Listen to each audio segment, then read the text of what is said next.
Sentiva piovere tutto il giorno, oh ma tutto il giorno. Solo gocce di ricordi sommergevano il suo mondo, poi bagnavano le strade su cui passano i pensieri. Niente oggi né domani, per lui soli sentieri di ieri. A chi chiedeva non dimentichi mai niente, rispondeva la mia mente si ricorda tutto e sempre. E chi mi studia in superficie cerca tare nella psiche, scopre un uomo che ricorda serie da 60 cifre. Io non colgo alcune lacune, curo, accumulo acume. La mia mente ha dune lagune, no zone cupe ed oscure. Vedo forme, figure buie alla luce di un lume di lune. Racconti e ricordi raccolti a colpi di scure. Era l'uomo sopra il trono del suo regno ipermnesico. Era lui il nuovo uomo dell'impero sovietico. Chi studiava il suo io ne sfidava l'oblio. Ecco l'uomo che ha più storia e più memoria di Dio. Risuonava un suono solo quando stava solo. Poi i ricordi come sfondi riemergevano dal suolo, da sotto stimolo. Un assolo libero, il futuro era passato ma non per ossimoro. Un giorno di festa fuori dalla finestra senti un suono d'orchestra, forse quella di Dresda. Poi fu un vuoto distratto e uno scatto di testa.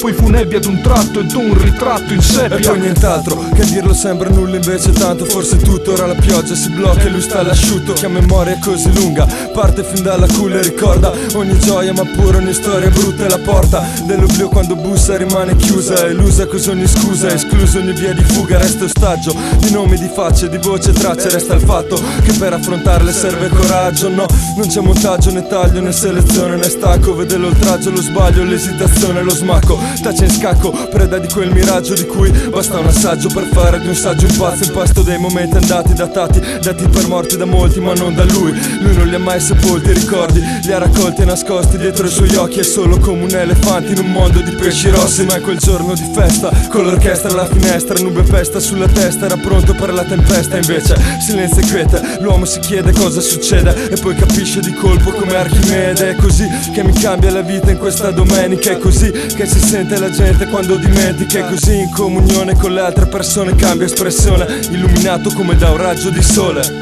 La complessità della memoria, direi, può essere rivelata nella sua procedura compositiva.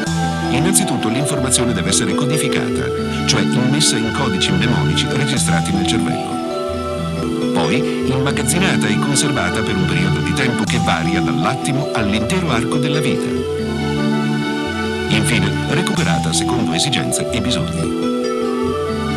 Ci sono inoltre due tipi di memoria.